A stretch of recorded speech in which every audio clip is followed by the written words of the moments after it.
Hi everyone, it's another Warcry unboxing. So today's unboxing is the Spire Tyrants. So these guys, they're not my own models, they're a long-time friend of mine, James, who plays at a local club. And you probably heard me say, if you watched any of our other Warcry videos, Warcry is rife at our club at the moment. We all love it, and there's probably going to be a little bit of an ongoing little tournament happen soon.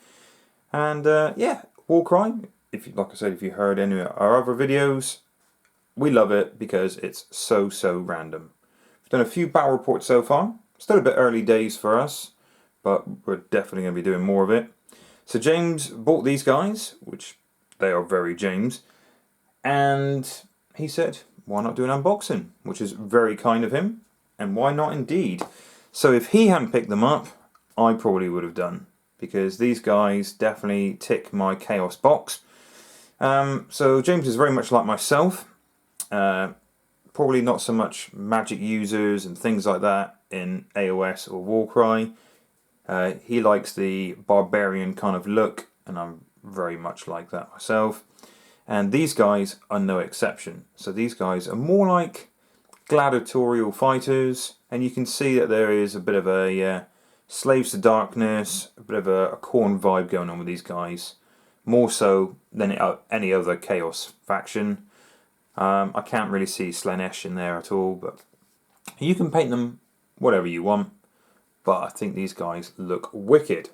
So, you can see that the black armor is very Slaves of Darkness. You could paint them red if you want to go that corny route. But I think these models look so boss. So, that classic Executioner kind of looking axe is wicked, and you've got very much like the old classic pit fighter look there. So what have we got on the back here? So okay, so that one there obviously is a Beast Gore.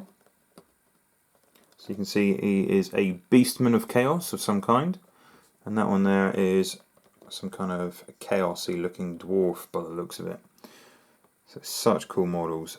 These guys look very boss.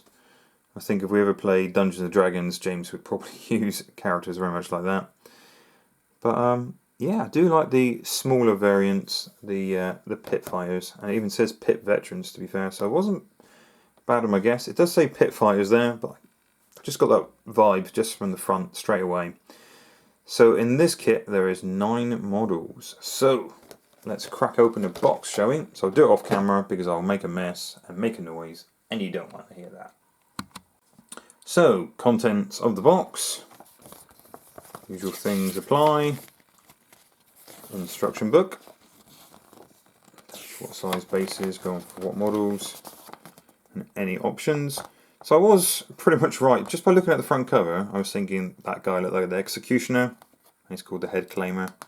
I was talking about the pit fighters, and obviously they're called pit fighters as well. So they are what they are. You know, they've got no surprises. You can tell they're not magic users or anything like that. And you can probably guess, if you played Warcry before, what kind of speed you're dealing with, what kind of strength. And on the back, a bit of a painting guide. Especially with the blacks, that's very helpful. Many moons ago when I used to paint black, I used to paint black and then edge highlight with black, which is amazing. Not, but you know, we all got to start from somewhere. So I think it's a very good guide. So we'll go firstly to the sprues. There's plenty of detail there. I like the chain handcuffs on the model. Yeah. Pretty wicked, and you can see straight away that looks like a nice Executioner's head as well. It's very much that kind of feel. And that great big old axe, which looks very similar to Master of Executions for 40k. And being classic Slaves of Darkness, Khorne looking guys, lots of spikes. Like on the shield there, you can see it's spiky. Plenty of detail. And after painting the unmade, these guys look so much easier to assemble. So the unmade are very acrobatic looking. A little bit fiddly if you break them or stand on them. Yeah, they're never coming back again. Whereas these guys are more durable. Not saying chuck them on the floor, but if it ever happened, they definitely can survive a bit of a kicking. And hopefully they can do the same on the table. So I do like the look of that dwarf guy there. It looks pretty cool. Very nice kit. Very, very nice kit. And the second sprue.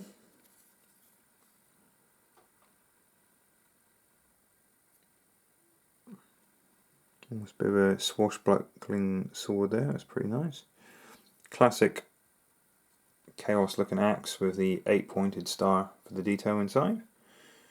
And a good old chunky spear. So I've got the Corvus Cabal, and their spears are a lot more fiddly. Whereas these guys look pretty damn brutal. The female fighter there. Nice haircut going on. So yeah, plenty of detail, and these guys look mean as. So bases, so you don't really need to open those and talk about bases. Bases are bases. Inside here.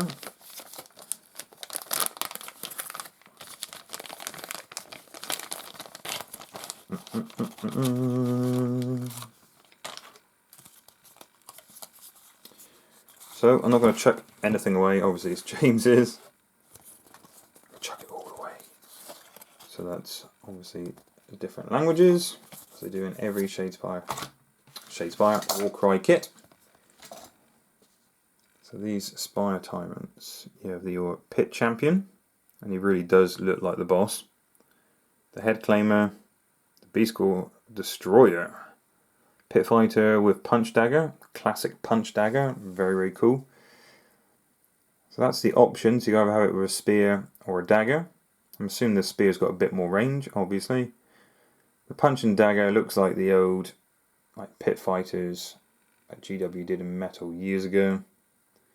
The pit veterans with shields. So I imagine less attacks, more toughness, but we'll see if I'm right in a minute. And the dual weapons do generally more attacks, less damage. That's what I've noticed so far in Warcry, but we'll see in a second. That Frenzied Rager just looks so cool. Looks so much fun. And then a pit fighter with net. Not a net, net. So that's for wound upkeep.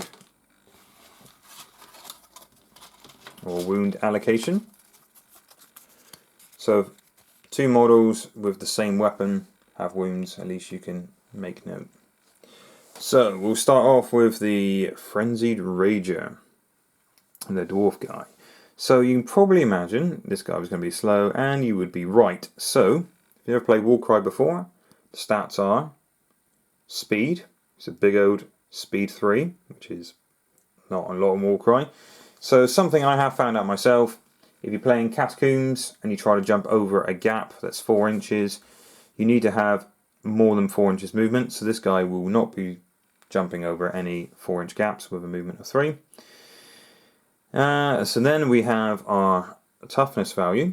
So toughness 4. You can guess that dwarves are going to be fairly hardy. 12 wounds for 95 points. Not massively expensive. So his weapon is only range 1. He has 4 attacks, because there's 2 weapons, so they generally have more attacks. But it does hit fairly hard for someone with 2 weapons. I say fairly hard. I think 4 is a medium, I guess, because nobody's normally that kind of price, especially if you're playing Bloodletter or something like that. Normally strength 3. That's not bad, it's not bad. So he does 1 damage, and if he gets any 6s, which is a crit, it does 4 damage. It's pretty cool. It's not game breaking, but it's just a cool looking model. And isn't that what it was always about? Rule of cool. So pit fighter with 2 weapons. So as I said previously, generally the more weapons you have, more attacks you have, the less strength. So a 2-handed weapon, like a big maul or something like that, or 2-handed hammer, generally hits harder. So movement 4, slightly faster, 10 wounds, toughness 4, 3 attacks, only strength 3. 2 damage on a normal hit, 4 damage on a crit. So, 105 points. 110 points if you decide to put a shield on one of these guys, obviously making him only have 1 attack, or 1 close combat weapon, giving him 2 attacks.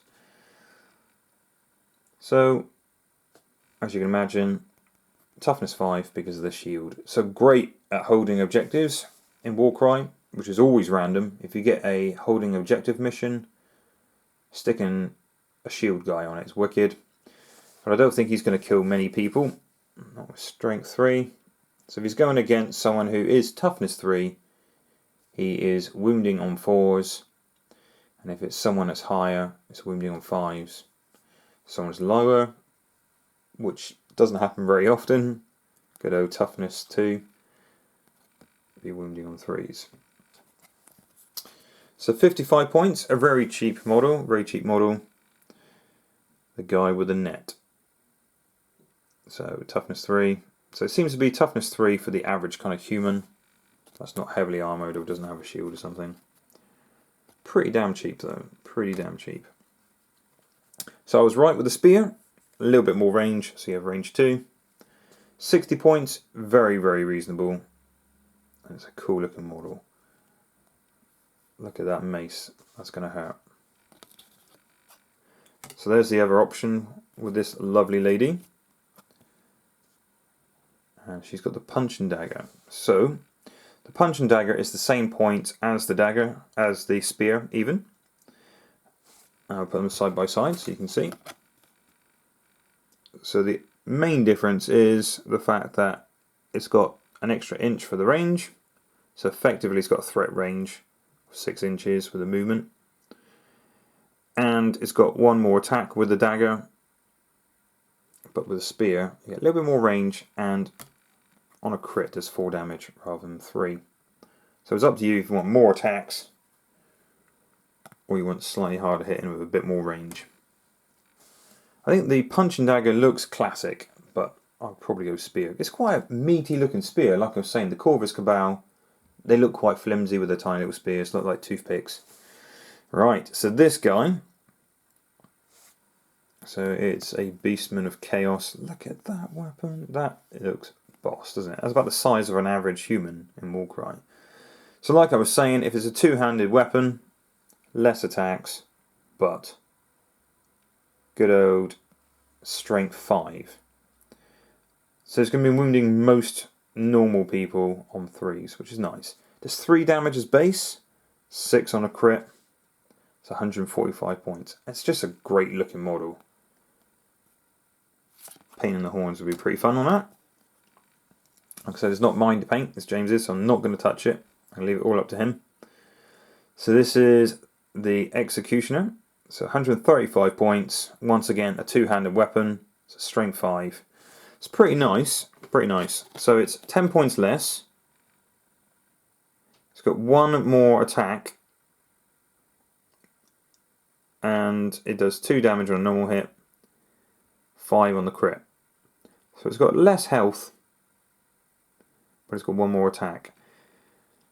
I mean, if I had to pick, I would say for 10 points, that's pretty much a no-brainer. A little bit more wounds, and on the average hit, it does 3 damage, or 6 on the crit. Yeah, alright, you've got 1 less attack, but they're both awesome models. Really wouldn't mind playing this army. And this is the leader.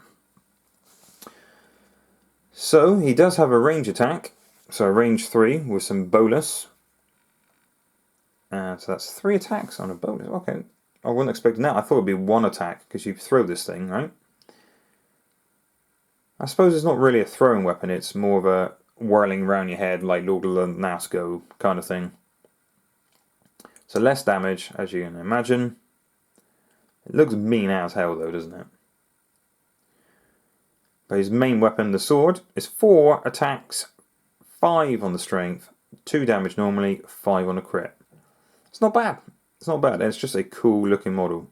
So like I said, these guys are very gladiatorial, so there's lots of bare flesh. So Slaves of Darkness, tend to have the same kind of armor, but it's all over the body. Whereas these guys, I mean, the more important people, like the leader, does have a bit of armor, whereas the general grunts don't have anything really. But these guys don't have the armor covering all over the body. So this army looks great. Looks like it's fairly hard hitting, because obviously crit 5, crit 6. Very, very nice. These are your hard hitters. None of the army are going to win any points in track and field. They are pretty damn slow.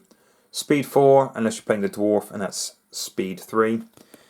So if you get a mission where you've got to get to the other side of the table, yeah, these guys aren't going to have the upper hand. If you've got the mission where you really need to get to an objective, and there's only 3 turns, got to really concentrate on that movement rather than just killing stuff, which is a shame because these guys look like they really want to kill some stuff.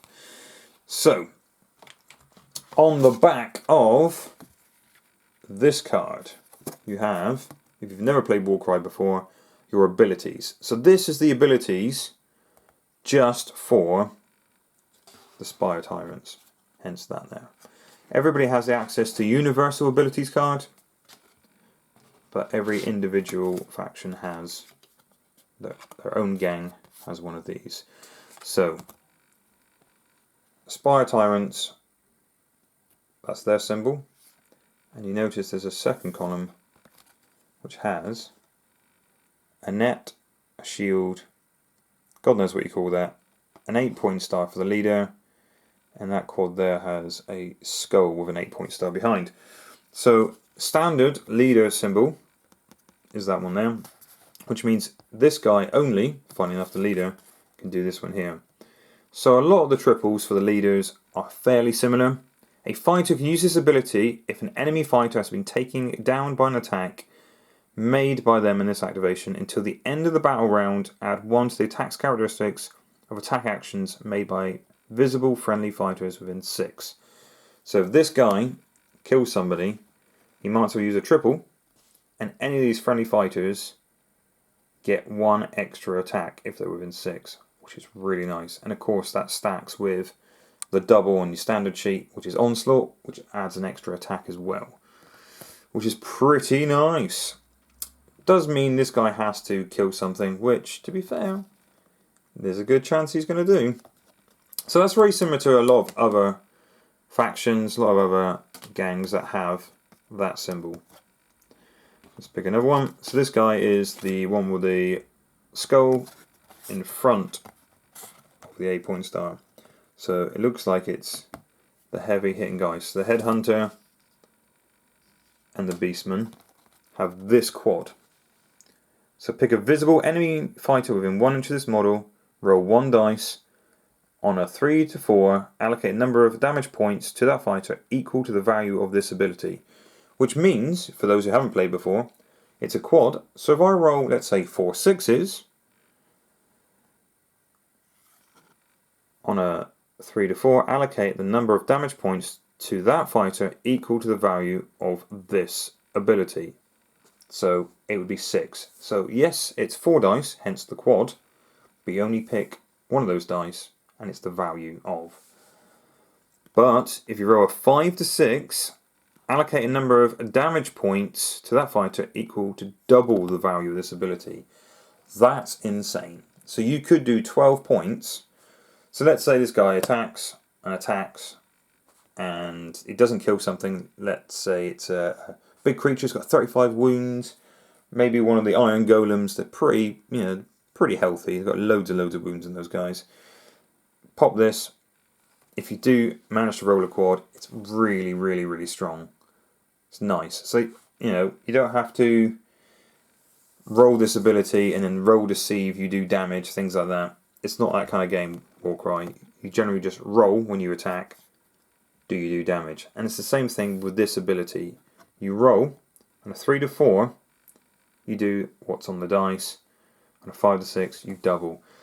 Knowing my luck, it's 4 dice. It doesn't happen very often, in my personal opinion. And I'll be rolling a 1 or a 2. But the possibility there is amazing. So these guys could do some serious, serious damage. That's what they're all about. So some Warcry factions are super, super fast. Some can fly. You know, you've got incorporeal kind of guys that can fly. You've got a bit of controlling. You know, there's a chaos guy that can pull people through terrain, which is really nice. These guys look like straight away they're all about the damage. So they're not fast, but they're definitely hard hitting.